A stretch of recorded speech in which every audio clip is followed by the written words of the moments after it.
for everyone here that we would know this truth. That it has to start with who you are to us and being in relationship with you. God, only then can we start to walk a life worthy of who you are. Reflect the decisions and the character of your heart. God, we see amazing things happening in the youth, and we're about to hear some of those. But God, I pray you would continue to work in their lives. God, give them the strength to trust in you and you and deal with so many of these false teachings going around. God, we love you. In your name, amen. So I talked about bearing good fruit, and we thought it would be cool just to talk to one of the youth that, I'm sorry, this keeps slipping off. I don't fit quite the same way Ryan does, but we thought it'd be cool if one of the youth came up, Anna McCullough,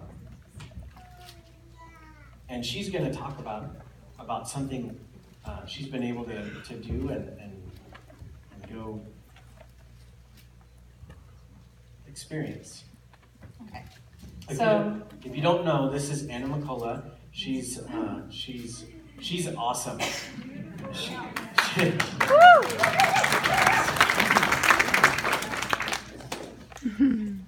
She's always at she's very faithful coming to youth group, to Bible studies. She's constantly growing. So I had two questions for her. Okay. Recently, she got to do something that was really awesome, and she kind of snuck it up on us. But last year, she had tried to go on this trip, but it got canceled because of wildfires. So a new year, she actually got to go this time. So tell us what organization you worked with, and what did you do? So there's an organization called Singing Waters Ministries in Hunters, Washington, and it's run by Scott and Lynette Strickler, and they're family friends of ours, and they've been doing this trip for over 20 years. And my parents actually went on the trip when my oldest sister was little. But what we did was we went over to a reserve called, in British Columbia, Canada, in Risky Creek. There's a tribe called the Tusi, and they're a branch of the Chilcotin tribe, which is a huge tribe that's in Canada. And they're all this compact family. Like, we were talking to the kids, and he's like, yeah, I went to my cousin's house. That's my cousin. Well, I'm related to him too. And so they're all a huge family. And what we did was we just had a short 4-day trip since we couldn't go last year because all the kids were evacuated. But we went on a little Easter trip because usually we do one in the summer, which is 2 weeks, and it's a big week-long VBS, and it's really fun for the kids. But we just did a short one, and we shared the Easter story with them since it was the week after Easter Sunday. And so we drove over there the first day. It was completely 12 hours to get there. And usually they take 2 days to get there, but we just were driving the whole day with a few stops. So we were really tired when we got to our hotel. But we got ready, and then we went to the tribe, and we put on a little Easter-themed VBS for them. We had a good amount of kids. There was a little birthday party going on the first day, so we didn't get as many, but the kids had a lot of fun, and we decorated cookies, sent them home with a lot of sugar. It was kind of crazy, and there's frosting everywhere. But they had a lot of fun, and so did we. And then the next day it was Sunday, and we had the parents come as well so that they could hear the resurrection story. Because we just thought it'd be really fun for them to all come, and some of the parents had gone to this VBS when they were little, so they knew how great it was. And then that evening we had a teen night, which ended up being like all the kids that came before minus a few of the little toddlers. But we were fine with that. We played games and we shared some stories with them. There was a family that comes a lot of times with us, and their last name's the Jensens, and they were sharing a story about their youngest daughter, Faith, who had a brain tumor. And they used that story to tell them how they ministered to the other cancer families, and how some tragedies can help. Like, there's a reason that God makes this happen. And it was a really cool story. And we didn't see much change since we were only there for 2 days. So it was very short and sweet. And a bunch of our team, we already made a really big connection with the kids because they were so excited to see us. And then we had to take them back home and then leave for a few more months. And we were already crying a little bit. So yeah, I'm really excited for the 2-week one, and I'll probably have more information. I'll be talking more about that. I'll probably have pictures. But yeah, that's what we did. It was really fun. It sounds like you did a lot in 2 days. You said short and sweet. She talked about cookies, so that's no pun intended. So what are some things you learned about serving going through this ministry? I learned that serving for Christ is not easy. You have to work hard, and it can be fun. Like, I love working with little kids, and kids give me energy.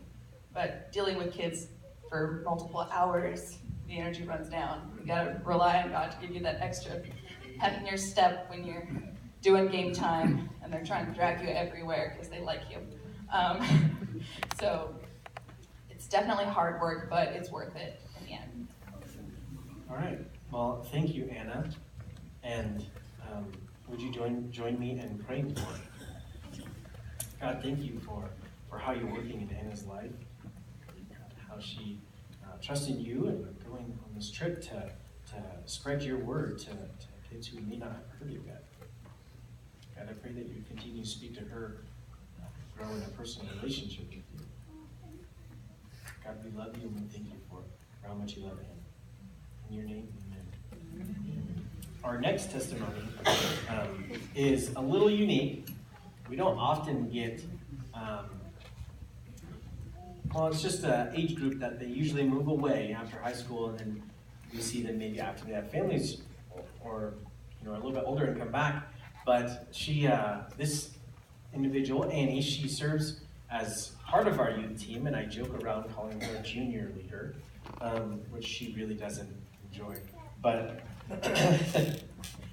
it's awesome because she's a leader, but she often deals with the same problems that the youth are going through.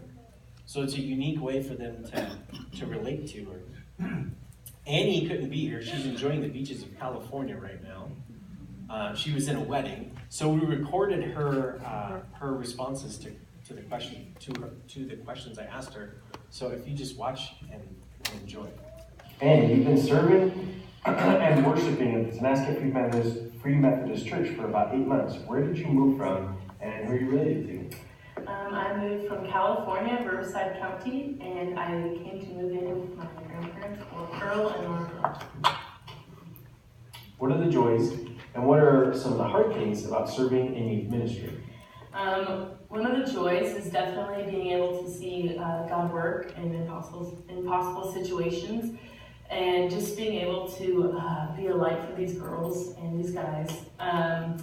Being able to, teenage years, being able to have that one person that you look up to, and it's kind of great that I'm so young so that I can, relate to some of the stories, and it's just having these girls look up to me. I've grown up being the youngest in my family, so having multiple kiddos look up to me is really awesome, and I love it. Some of the hard things. One of the hardest things is seeing these kids struggle at such a young age, and being grown up in such a sheltered, Christian-centered home. You don't see these. You see problems in the world, but you don't come so close to them. And just being able to be front row and walking these lives with these girls is can be hard at sometimes. And the struggles that they're facing has brought up many things that I have not yet overcome in my past, and so they bring back feelings, and so they bring up to the surface that I still have to deal with. So that could be one of the hardest things, that just seeing these girls and relating to their problems, and just seeing God work in impossible ways in these crazy situations. Do you say that serving God through the youth ministry has brought you closer to Jesus? If so, how? Yes, I would say definitely yes.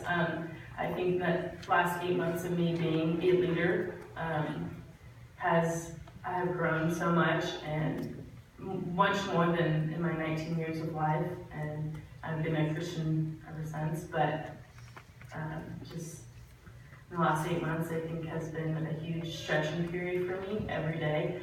And just seeing God, like I said, work in crazy situations and use me in some scary situations and hard situations, and how He uses me for the better can definitely bring me closer to Him and have more faith in Him and to lean on Him when things get hard. Good. In your opinion, how can we as a church support youth and pray for them? I would say for the support, I know in my youth age, 6 months ago, going to Sunday church was, as a teenager, you have all these, older people, and it's not like youth group, and I would say just encourage them and say hello. A simple hello to teenagers is a huge thing. They look up to you guys, and I think just, stop by and make it your goal to just talk to them on Sunday morning and make them feel supported in this church family. Praying for them is definitely praying for spiritual growth and for them to understand that God loves them. And just for us leaders too, to keep encouraging them. Good. Is there anything else you want to add? I would just say that being 19 and being a youth leader,